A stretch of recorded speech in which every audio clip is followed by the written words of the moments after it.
அருமை தமிழர்களே, சிவகுமாரின் அன்பான வணக்கங்கள். நமக்கெல்லாம் நம்முடைய அடையாளம் என்ன அப்படின்னா, நாம் என்ன வேலை செய்கிறோமோ அதுதான் நம்முடைய அடையாளம் இல்லையா? நான் இந்த கம்பெனியில் மேனேஜராக இருக்கிறேன், சீனியர் மேனேஜராக இருக்கிறேன், செக்ஷன் ஆஃபீஸராக இருக்கிறேன், ஏதோ ஐஏஎஸ் அதிகாரியாக இருக்கிறேன். ஆனால் இந்த பதவிக்கெல்லாம் ஒரு குறிப்பிட்ட காலம் அப்படின்னு ஒன்று உண்டு இல்லைங்களா? ஓய்வு பெற்று விட்ட பிறகு அந்த பதவி நம்மோடு இருப்பது இல்லை. ஆனால் என்றைக்கும் நம்மோடு இருக்கக்கூடிய ஒரு விஷயம் என்றால் அது நம்முடைய குடும்பம், நம்முடைய மனைவி, நம்முடைய பிள்ளைகள், நம்முடைய கணவன், இந்த மாதிரியான நெருக்கமான உறவுகள். சில பேர் ஆஃபீஸில் இருக்கிற மாதிரியே வீட்லேயும் இருப்பாங்க. வீட்டுக்கு வந்த பிறகும் ஆஃபீஸ்லேருந்து லேப்டாப்பை எடுத்துகிட்டு வரா மாதிரி சில பேர் ஆஃபீஸையே இங்கே எடுத்துகிட்டு வருவாங்க. வீட்டுக்கு வந்தும் அந்த அம்மாட்ட அதிகாரம் பண்ணிட்டு இருப்பார், பிள்ளைங்கிட்ட எரிஞ்சு விடுவார். சில பேர் பிள்ளைங்ககிட்ட பேசுகிறதுக்கே அப்பாயின்மெண்ட் கொடுப்பான். அப்பா கொஞ்ச நேரம் என் கூட விளையாட வாப்பா அப்படின்னா, ஓகே உனக்கு நான் ஒரு 5 minutes அப்பாயின்மெண்ட் தரேன் அப்படின்னு அப்பா சொன்னால் எப்படி இருக்கும்? அப்பாயின்மெண்ட் அப்படின்றதுக்காக அப்பா எப்படியா இருக்கணும்? ஆனால் தன்னை அறியாமல் அலுவலகத்தில் ஒரு 5 மணி நேரம் 6 மணி நேரம், அதுவும் பதவி உயர்நிலை பதவியில் இருக்கிறவர்களுக்கு அந்த மனோபாவம் வருஷக்கணக்காக தினம் ஒரு 6 மணி நேரம் 5 மணி நேரம் 10 to 5 அப்படியே இருந்து அதிகாரம் செலுத்துகிற, அறிவுரை சொல்லுகிற, ஆர்டர்ஸ் சொல்லுகிற அந்த மனோபாவம் அவர்களாகவே மாறிவிடுகிறது. இது வீட்டுக்கு வந்த பிறகு நாம் குடும்பத்தில் ஒருவர், குடும்பம் நமக்காக, நாம் குடும்பத்துக்காக அப்படிங்கிற அந்த அரவணைப்பு, விட்டு கொடுப்பது, அன்பு உள்ளம், இதுதான் மேம்பட்டு நிற்கணுமே தவிர அதிகார உள்ளம், ஆணையிடுகிற உள்ளம் வீட்டுக்கு உதவாது.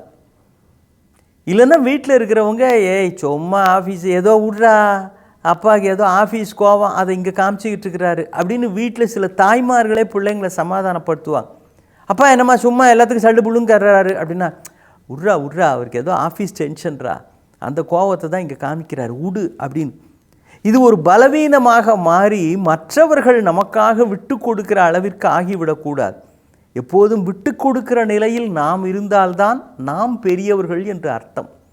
நம்ம பெரியவங்களாக இருக்கணுன்றதை நிரூபிக்கிறதுக்காக இல்லை, விட்டு கொடுக்கிறவர்கள் தான் விண்ணை தொடுகிற அளவிற்கு வளர்கிறார்கள், மற்றவர்கள் மனதை எட்டி பிடிக்கிறார்கள். இவான் அப்படிங்கிற ஒரு கேரக்டரை வச்சு ஒரு அருமையான சிறுகதை ஒன்று படித்தேன். அவர் அலுவலகத்தில் எப்படி இருக்கிறாரோ அதே மாதிரி தான் வீட்லேயும் இருப்பாங்க. அவரை ஒரு தீவுக்கு மாற்றிடுறாங்க, அவருடைய ஆஃபீஸ்லேருந்து டிரான்ஸ்ஃபர் பண்ணி ஒரு ஐலாண்டுக்கு மாற்றிடுறாங்க. அவரோட ஒரு அட்டெண்டர் ஒருத்தரையும் அனுப்புகிறாங்க.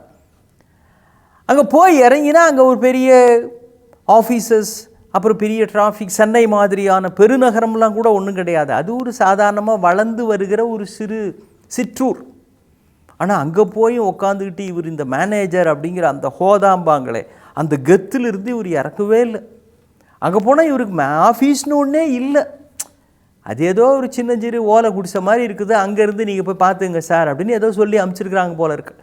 இல்லை தண்ணியில்லா காட்டுக்கு மாற்றுவேன் அப்படின்னு சொல்லுவாங்களே, அது மாதிரி இவருடைய மேலதிகாரிகிட்ட இவர் என்றைக்கோ இவர் முறைச்சிருக்கிறார். சரியான நேரம் பார்த்து நம்ம அந்த ஐலாண்டுக்கு நம்ம பிரான்ச் ஆஃபீஸுக்கு மாற்றிருந்துட்டான். அது பிரான்ச்சும் இல்லை ஆஃபீஸும் இல்லை, பரிதாபமாக இருக்குது. இவர் அங்கே போய் இறங்குறார். இருந்தாலும் இவர் எதையும் விட்டு கொடுக்க தயாராக இல்லை. அந்த அட்டெண்டர் தருறானே அவரையும் கூப்பிட்டா, போ முதல்ல ஆஃபீஸ் ரூம் கதவெல்லாம் திறந்து ஏசிலாம் போட்டு வை, நான் அப்புறம் வரானுது. என்னது ஏசியை போடுறதா? ஆஃபீஸ் ரூமுன்னே ஒன்று இல்லையா, ஏதோ பேருக்கு ஒரு சின்னதாக ஒரு இடம் ஒன்று இருக்குது, அவ்வளோதான், அந்த இடம் தான் அப்படின்னு அவன் சொல்லலை. ஏன்னா சில பேர் மேனேஜர் எப்படி இருந்தாலும் என்ன இருந்தாலும் அவர் நம்ம முதலாளிங்க, அவர் நமக்கு சோறு போடுற தெய்வங்க அப்படின்னு ஒரு அடிமை புத்தி இருக்கும். அது கொஞ்சம் இந்தியர்களுக்கு அதிகமாகவே ஊறி இருக்குது அப்படின்னு சொல்கிறாங்க. அதாவது தொழிலாளி முதலாளி அப்படிங்கிற உறவு அந்த உறவோடு நிற்காது. அது ஒரு கான்ட்ராக்ட் அப்படின்ற எல்லையும் தாண்டி என்ன இருந்தாலும் நமக்கு சோறு போடுறவர் இல்லையா, நம்ம முதலாளி இல்லையா, தெய்வம் இல்லையா, இது வெள்ளையன் நமக்கு வளர்த்த மனோபாவம் அப்படின்னு சொல்கிறாங்க. அது ஒரு பக்கம் இருக்கட்டும். அது மாதிரி ரொம்ப டெடிக்கேட்டடாக இருக்கக்கூடிய அட்டெண்டர் அவர் சரி இந்த மனுஷனுக்கு ஏதோ தேவையானதை அவர் சொல்கிறாரு, அவருக்கு தேவையானதை நம்ம பார்த்துக்குவோம் அப்படின்னு போவான் வருவான்.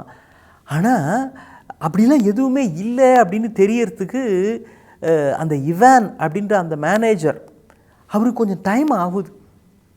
நம்மளை பழி வாங்கணுன்றதுக்காக தான் இந்த இடத்துக்கு போட்டிருக்கிறாங்க அப்படின்னு தெரியுது.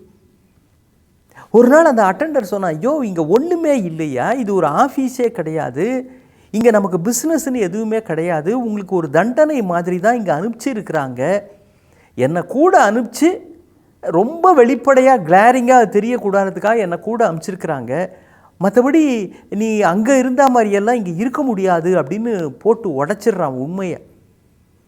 அவர் அப்படியா, ஐ ஆம் நோபடி அப்படின்ற அந்த உண்மை இருக்கிறதே, தன்னுடைய அடையாளம் என்பது எதுவுமே இல்லை அப்படின்ற அந்த நிதர்சனமான உலுக்கி எடுக்கக்கூடிய உண்மை அப்போ தான் அவருக்கு புரியுது.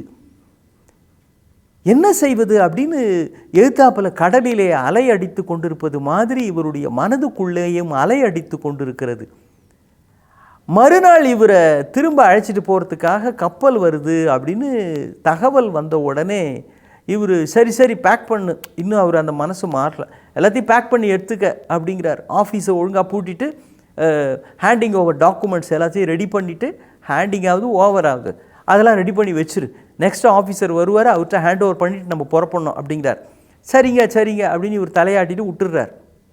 இப்போ கப்பலில் ஏறி உட்கார்றாரு, கப்பல் புறப்படுகிறது. புறப்படுகிற நேரத்தில் கூட போய் பயணம் செய்து கொண்டிருக்கிற அந்த நேரத்திலும் அந்த கப்பல் சிப்பந்திகளிடத்திலே இவர் தான் மேலதிகாரி என்கிற கோபத்தை காட்டுகிறார். ஏய் நான் என்ன கேட்டேன், நீ என்ன கொண்டு வந்திருக்கிற, காஃபி கேட்டேன், நீ என்ன ஐஸ்கிரீம் கொண்டு வந்து தர, உன்னை நான் ஒரு வாரத்துக்கு சஸ்பெண்ட் பண்ணுறேன் அப்படிங்கிறார். யாரை, கப்பலில் வேலை செய்கிறவனு. அப்புறம் இன்னொருத்தர் அங்கேருந்து, நான் உங்கள்கிட்ட பெட்ஷீட்டு கேட்டேன், நீ என்ன என்கிட்ட வந்து இன்னொரு எக்ஸ்ட்ரா தலகாணியை கொடுத்துட்டு போகிறேன், இந்த பில்லோ நான் கேட்கல, நான் பெட்ஷீட்டு கேட்டேன், உனக்கு ஒரு இன்க்ரிமெண்ட் கட்டு அப்படிங்கிறார். அடுத்தாப்பில் ஒருத்தன் டீ கொண்டு வந்து தர்றப்போ அதில் சுகர் கம்மியாக போட்டுட்டான், டீயில் எவ்வளோ சுகர் போடணும் அப்படின்னு கூட உனக்கு தெரில, யார் அங்கே அப்படின்னு அந்த கேப்டனை கூப்பிட்டார். இவனை தூக்கி கடலில் போடுங்க அப்படின்னார். அந்த கேப்டன் பார்த்தார், இவன் தொல்லை தாங்கலடா சாமி அப்படின்னு முதல்ல ஒன்றை தூக்கி போடணும்னு 2 பேரை கூப்பிட்டு, பவுன்சரை கூப்பிட்டு, இந்த ஆள் தூக்கி கடலில் போடியா அப்படின்ட்டான். அவர் சொன்னார் பாருங்க, என்னை கடலில் போட்டாலும் பரவாயில்லை, எனக்கு முன்பாக இவனை போடுங்கள் அப்படின்னார்.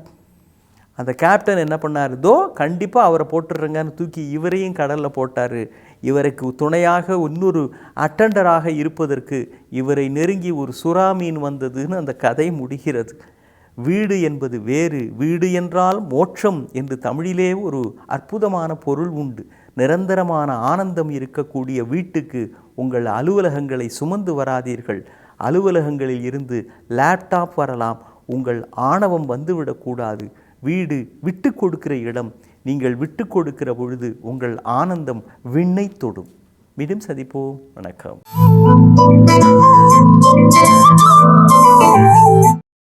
இன்னும் பல வீடியோக்களை காண சன் லைஃப் சேனலை சப்ஸ்கிரைப் பண்ணுங்க.